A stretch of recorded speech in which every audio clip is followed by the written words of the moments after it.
Hello, my partner's consultant psychiatrist used my partner's mental health review yesterday as a platform to personally attack me. Now, point one, that is unprofessional. Dr. Shaw shouldn't be using my partner's mental health review as a platform for her personal attacks on me. Now, this was witnessed by my partner's daughter and an independent observer from the Mental Health Authority, and it was also witnessed by Felicity Brain on the Saxon Ward, Tameside. Now, it's all very well my partner's consultant psychiatrist attacking me, but why use my partner's mental health review to do this?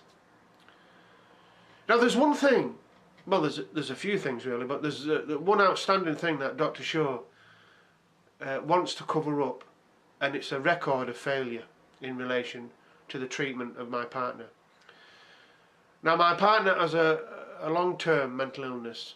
Now, I'm not going to use all these different labels because I'm not qualified in the sense of psychiatry.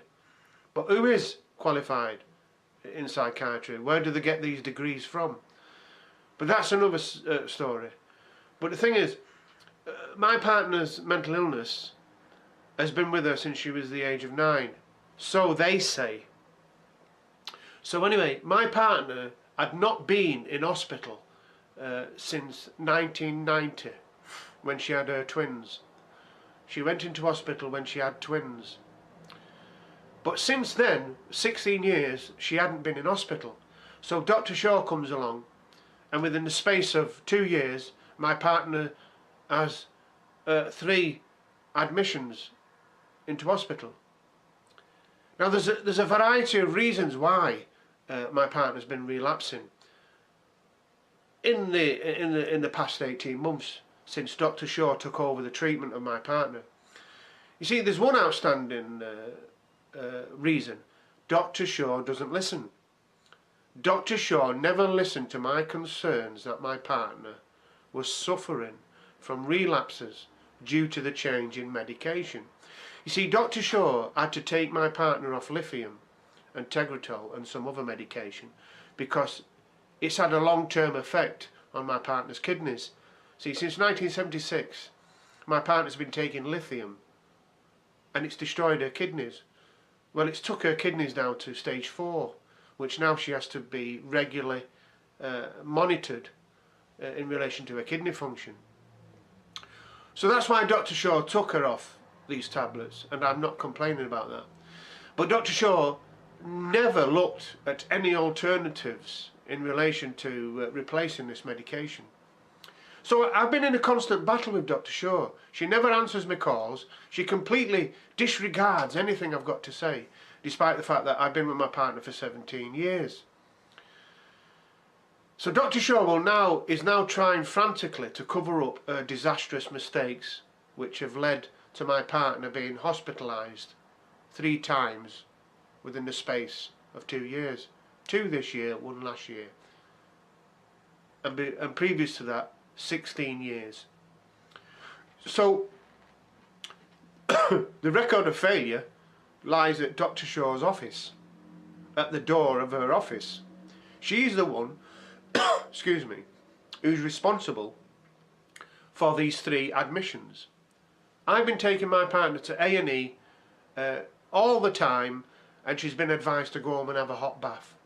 Dr. Shaw's been watching on the sidelines while I've been struggling to keep my partner safe at home, and now she's using my partner's mental health review as a platform to attack me.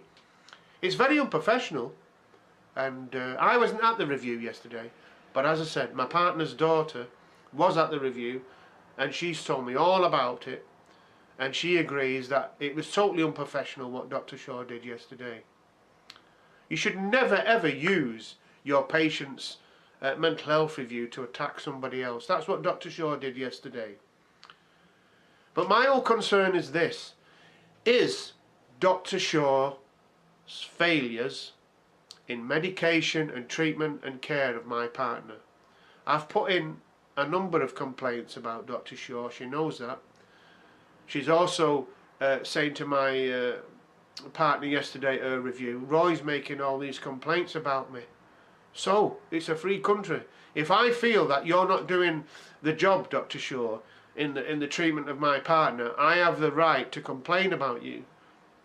Now, I'm taking this extraordinary step in making a video to talk about it because of the arrogance that you've shown in not listening to my concerns in relation to my partner. I've been with my partner for 17 years, Dr. Shaw.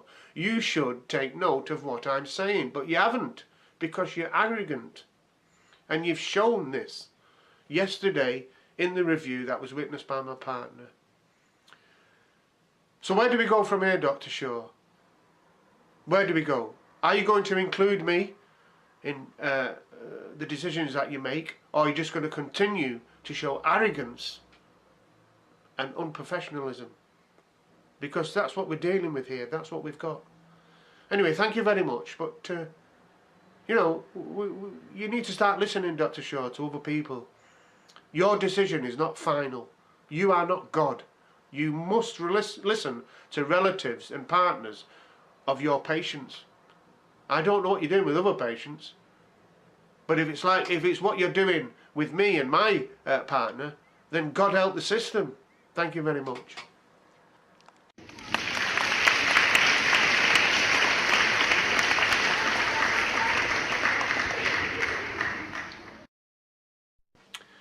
For many years, my partner's been a sufferer from bipolar, manic depression. Now, she's currently in Tameside Hospital on the Saxon Ward.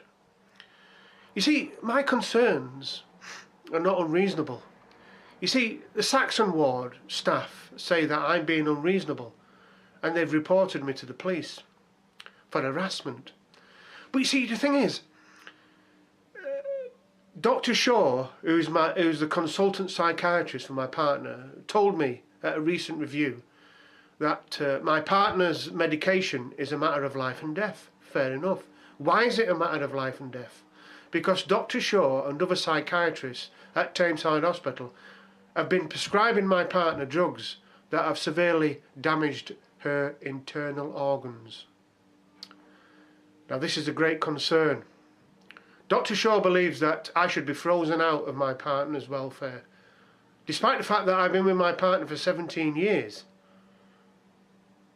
I'm not allowed to raise this issue.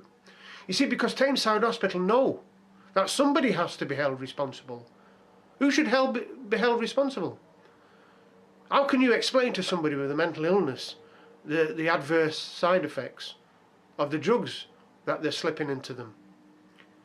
It is a scandal. I've witnessed abuse on the Saxon Ward in Tameside. I've kept a log of it.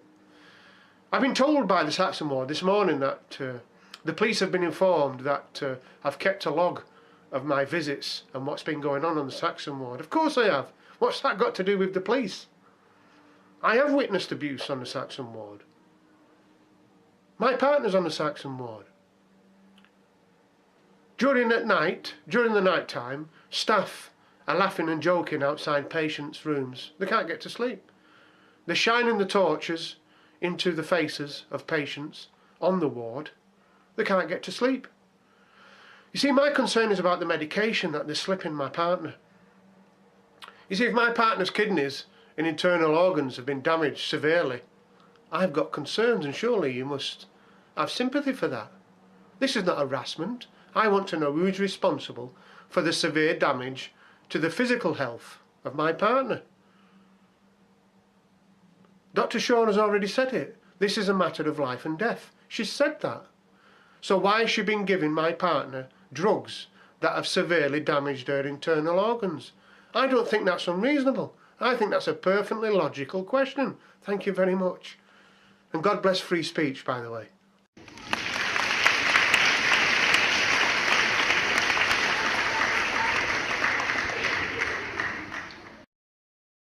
Hello. In reply to Dr. Catherine Shaw, Pennine Care NHS Foundation Trust, my partner's consultant psychiatrist for the moment. Dr. Shaw, when you used my partner's mental health review last Thursday as a platform to personally attack me, the family, the immediate family, believe that you are very unprofessional and should not have used my partner's mental health review as a platform to attack me. Now, as you're aware, this was witnessed by my partner's daughter. But there's another question I want to ask you, Dr. Shaw. Is it not the case that the cocktail of drugs that you and other psychiatrists have fed my partner, prescribed my partner, over the years have damaged her kidneys? Is it not a fact, Dr. Shaw, that lithium and tegretol need to be monitored because of the well-known side effects of these drugs? Now, when you took over my partner's treatment, how long did it take you to realise that my partner's kidneys were being damaged because of the cocktail of drugs you were giving her?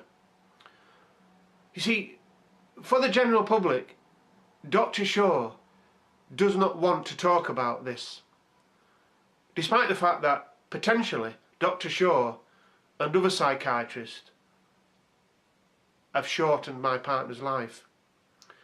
There's many thousands of people out there on lithium and tegretol, and I would be interested to know how many lives these drugs have destroyed over the years. Now, it's a well-known fact that Dr. Shaw knows I know the truth regarding these drugs, and this is why she's very hostile towards me. Also, I've seen abuse on the psychiatric ward. I've seen it. The constant struggle just to get the basic principles of care on these wards is astounding.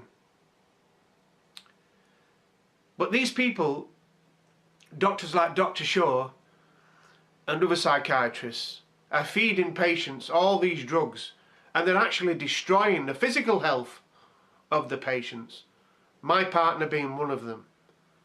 So Dr. Shaw can rant on forever about me, using her unprofessional methods, but the fact remains, ladies and gentlemen of the public, my partner's physical health has been destroyed because of a cocktail of drugs that Dr. Shaw and other psychiatrists have been giving her since 1976.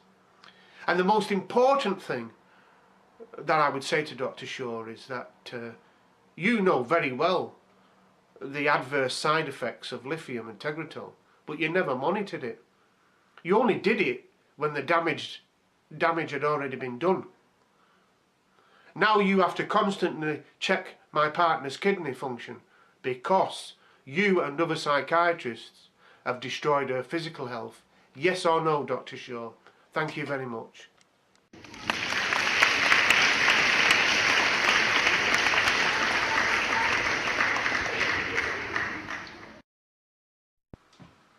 Dr. Shaw. Now, Dr. Shaw works out of the Saxon Ward. It's a psychiatric ward in Tameside.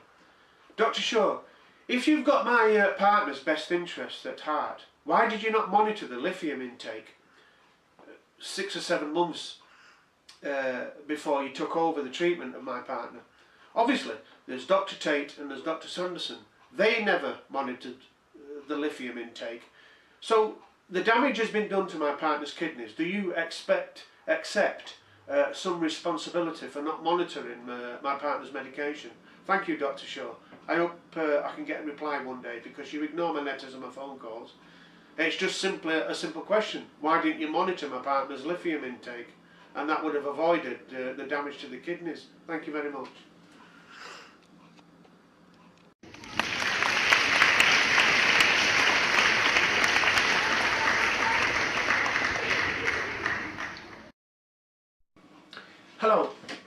Now, I want to speak to you today about the growing number of violent incidents on a Tameside hospital ward.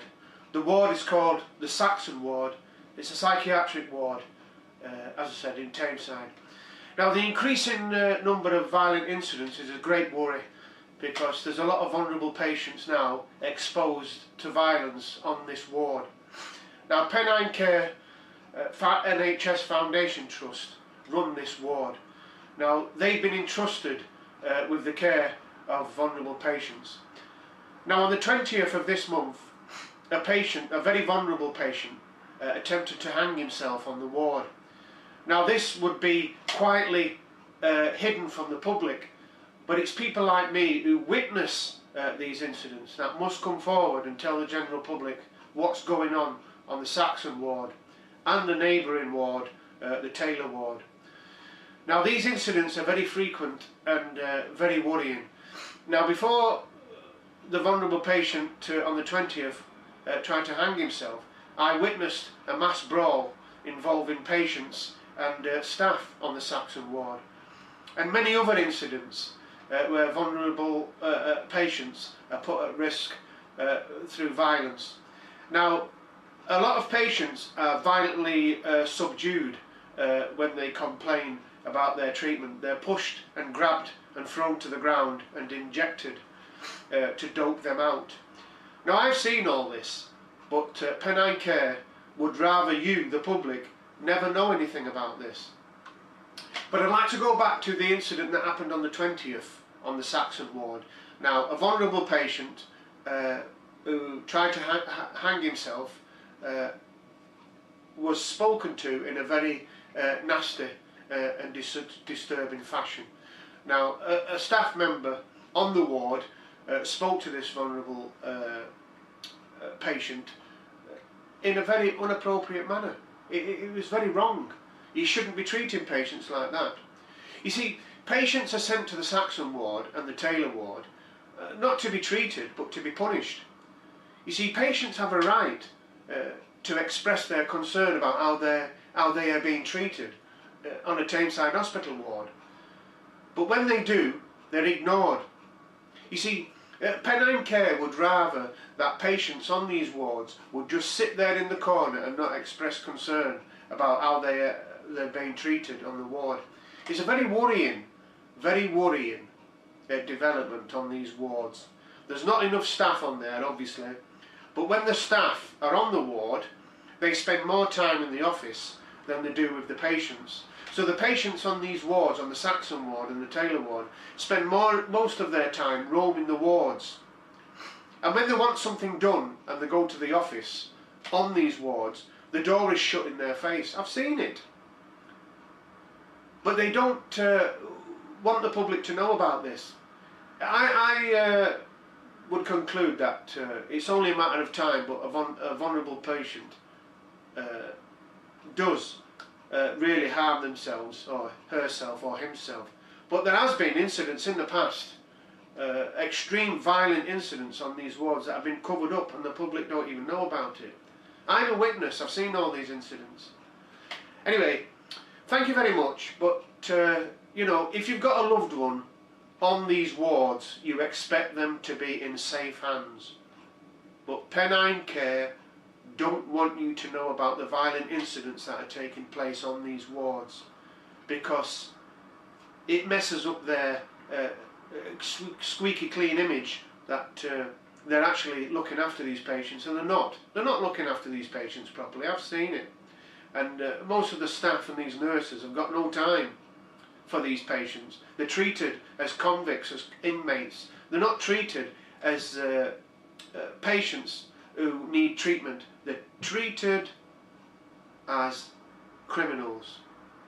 They're not treated as patients. They're not there to be treated. They're there to be punished. And that's my observations. And they don't like it. They don't like a member of the public saying what they've seen on these wards. Thank you very much.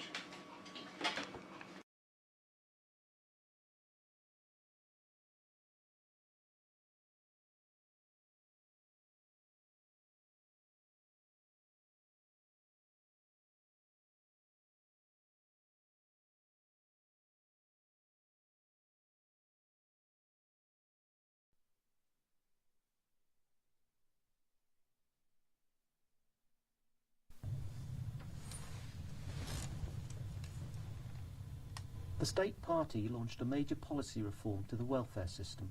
Views of persons with disabilities were not meaningfully taken into account in the decision-making and had little or no influence on policy decisions. Measures have caused financial hardship to persons with disabilities, resulting in arrears, debts, evictions, and cuts to essentials such as housing and food. Claimants saw support that they received substantially reduced, so their essential needs such as daily personal care were not sufficiently covered. The reforms have resulted in people experiencing increased reliance on family and kinship carers, reduction in their social interaction, increased isolation, and, in certain cases, institutionalisation. Reduction in services at the local level has curtailed the ability of disabled people to take part in community life. Persons with disabilities have been regularly portrayed negatively as being dependent or making a living out of benefits, committing fraud as benefit claimants, being lazy, and putting a burden on taxpayers who are paying money for nothing. Persons with disabilities continue to experience increasing hostility, aggressive behaviour, and sometimes attacks to their personal integrity. The inquiry also found no substantiation of the alleged benefit fraud by persons with disabilities. The State Party have met the threshold of grave or systematic violations of the rights of persons with disabilities.